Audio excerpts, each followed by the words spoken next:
Bonjour à vous, c'est Guel Motokwa, bienvenue dans cette vidéo. Donc, contrairement aux vidéos précédentes, on avait l'habitude d'exécuter du code Java sur des EDI, des environnements de développement intégrés, abrégés. Donc, aujourd'hui, nous allons apprendre à exécuter du code Java sur l'invité de commande de Windows. Là, j'ai avec moi Windows 10. Donc, premièrement, nous allons suivre cette allure. Nous allons faire Windows R, CMD. Voilà, il nous affiche l'invité de commande de Windows. Donc, à l'intérieur de cet invité de commande, on va essayer de créer ceci, tester ceci. Vous allez créer Javac et entrer. Qu'est-ce qu'on peut lire ici? On peut dire Javac n'est pas reconnu en tant que commande interne ou externe, un programme exécutable, un fichier de commande. Donc, qu'est-ce qu'on veut dire? Que ce Javac là n'est pas reconnu sur les fichiers, n'est pas reconnu sur des programmes exécutables de Windows, de cet éditeur, de cette, comment on appelle ça, de cet invité de commande. Donc, c'est quoi un exécutable? Les exécutables sont tout simplement des programmes qui sont enregistrés ici, qui peuvent être exécutés depuis ici. Par exemple, on peut prendre l'exemple ici, je peux mettre ici Star, et puis je mets ici Chrome. Par exemple, vous pouvez tester de votre part. Vous allez voir que Chrome va automatiquement s'ouvrir tel qu'on peut le voir ici. Maintenant, pourquoi on a testé Javac? Javac, c'est quoi aussi? Javac, on peut lire Javac avec un C. Ça veut dire que c'est le compilateur de Java. Donc, le compilateur de tout programme Java. Donc, ils ont chacun un lien qui permet d'exécuter du programme dans le système. Donc, si Chrome a marché, c'est parce que il y a un lien qui est enregistré dans la machine, qui permet d'exécuter ce programme choisi, ce programme de Chrome qu'on vient de tester. Donc, ce qu'on va faire, vous allez suivre la procédure. On va faire Windows E pour aller directement dans la machine. On vient ici dans disque local C, on va dans programme, on va dans Java, on vient ici dans le JDK. Donc, je tiens à rappeler que vous devez avoir dans votre ordinateur déjà le JDK installé. Donc, le Java Development Kit, ce sont des outils nécessaires pour pouvoir programmer du Java. Donc, si vous allez dans la première vidéo, vous allez constater que j'ai parlé un peu de tout ça. On va dans bin et on va constater ce Java qui est le compilateur de tout le programme Java. Donc, c'est lui en fait qui se charge de transformer le code que le programmeur a saisi en bytecode. C'est le bytecode qui permet à ce que du code Java soit quand même exécuté dans tous les environnements, dans tous les systèmes d'exploitation. Donc, nous allons prendre tout justement le lien qui nous a mené jusqu'ici. On va cliquer ici de cette façon. On fait CTRL-C pour copier. Et qu'est-ce qu'on va faire? On va ajouter ce lien parmi les liens exécutables. Donc, parmi les variables d'environnement. On va bien le voir ici. On vient ici maintenant dans PC. On fait un clic droit. On va dans propriétés. Et ensuite, on va ici dans paramètres système avancé. Et on peut remarquer ici, variable d'environnement. C'est là-bas qu'on va aller et on va constater ce comps sp qui est, comment on appelle ça, le CMD. C'est le CMD. Et on doit aller normalement dans le path de ce path là. On va faire modifier et on va choisir une place ici et on fait CTRL V. Là, qu'est-ce qu'on vient de faire? On vient d'ajouter le JDK. On vient d'ajouter un lien qui nous conduit vers le compilateur des programmes Java. On fait OK.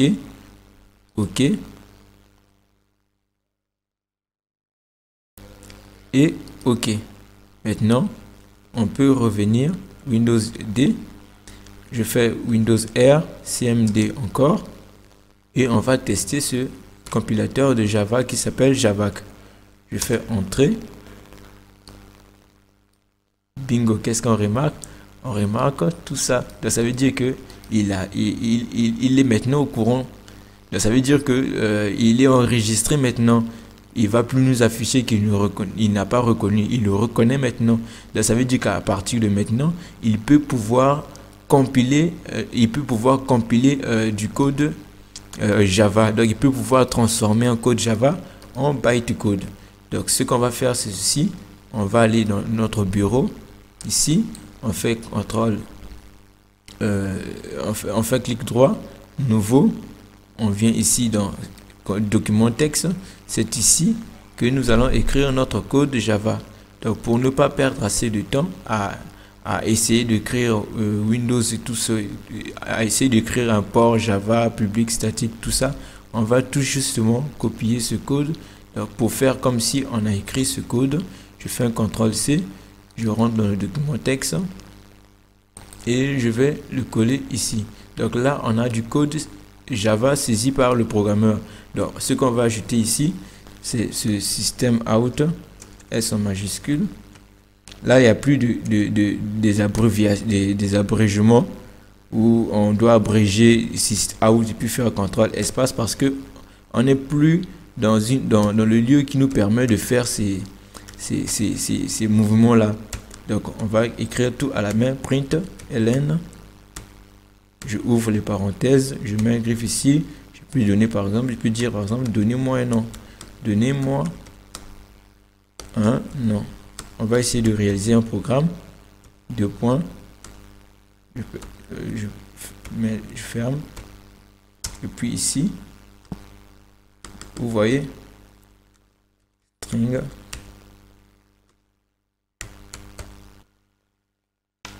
Donc là, on vient de finir d'écrire notre programme. Premièrement, on a mis ce message qui sera affiché. Donnez-moi un nom. Et un string qui va recevoir le string va recevoir les chaînes de caractères que l'utilisateur a donné. Et il va ensuite afficher ce que l'utilisateur a donné comme nom. Donc, après avoir fait ceci, on va faire fichier enregistrer sous. On peut nommer notre fichier avec ce nom code.java comme ceci. Et ici, on vient ici, on fait tout fichier. Il reconnaîtra que ça c'est une extension .java. Et on fait enregistrer. Qu'est-ce qu'on remarque ici? On remarque qu'il nous a généré ce fichier. On peut supprimer ceci. On peut le supprimer. Donc en ce net moment, on a notre code qui se trouve bel et bien là. Qu'est-ce qu'on va faire? On va maintenant créer son environnement. On va maintenant créer son bitcode. Donc qu'est-ce qu'on va faire? On va faire Windows R, CMD. Et on doit se diriger maintenant là où se trouve notre fichier code.java. Donc, qu'est-ce qu'on va faire maintenant? On va faire CD, desktop, entrée. Et là, on se trouve maintenant sur le bureau et on peut essayer de voir quels sont les dossiers qui sont dedans. On peut remarquer nos trois dossiers. On a premièrement ces trois objets. On peut remarquer, on a arbre, on a étoile, ces trois dossiers. Et on a ce code.java, ce que nous avons saisi il n'y a pas très longtemps là. Donc, ce qu'on va faire ceci, c'est de exécuter directement, de créer le bytecode de ce fichier code.java en écrivant ceci, javac, et puis on va mettre code.java et on compile. On patiente un moment. Et qu'est-ce qu'on constate ici? On constate que il nous génère des erreurs. Qu'est-ce qu'il dit? Erreur sur la ligne 3. De erreur, class boss is public. Should be declared in field name Java boss. Donc ça veut dire que notre classe ici, notre code en fait, je peux encore le mettre ici. Je peux créer encore ceci. Le nom de notre classe est différent avec le nom de notre fichier. On va voir ça tout à l'heure. Je balance ici. Il suffit que je change, ou bien je change juste le nom de notre code ici par boss.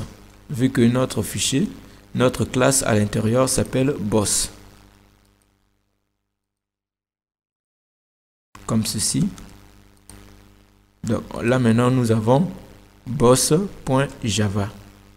On peut refermer pour recommencer afin d'enregistrer les modifications. Donc on va de nouveau s'orienter sur desktop. Vous allez voir, c'est très facile, c'est pas difficile, c'est très simple. On affiche, on voit boss.java et on va créer le bitcode de boss. Donc on va utiliser javac, cet exécutable javac qui va créer le bitcode de notre fichier boss.java. Donc boss.java, entrée. On patiente. Bingo, qu'est-ce que vous constatez ici? Il nous a généré le bitcode de notre fichier boss.java, donc il s'appelle boss.class. Voilà, maintenant après avoir eu ce boss, ça veut dire qu'on peut maintenant exécuter du code Java sur sur notre console. Donc ce qu'on va faire, c'est ceci. On mettra Java et on va écrire directement boss. Et on compile.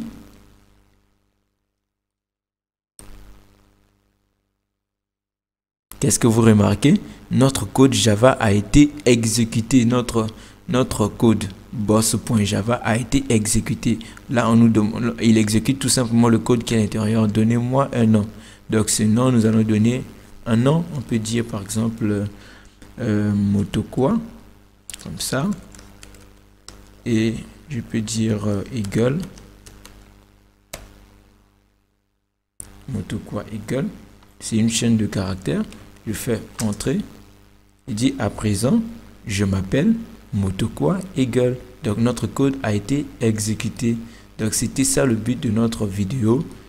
Si vous avez des questions à poser, vous pouvez poser ces questions dans la description. Je serai vraiment ravi de répondre à vos questions. Donc on se retrouve à bientôt. Ciao.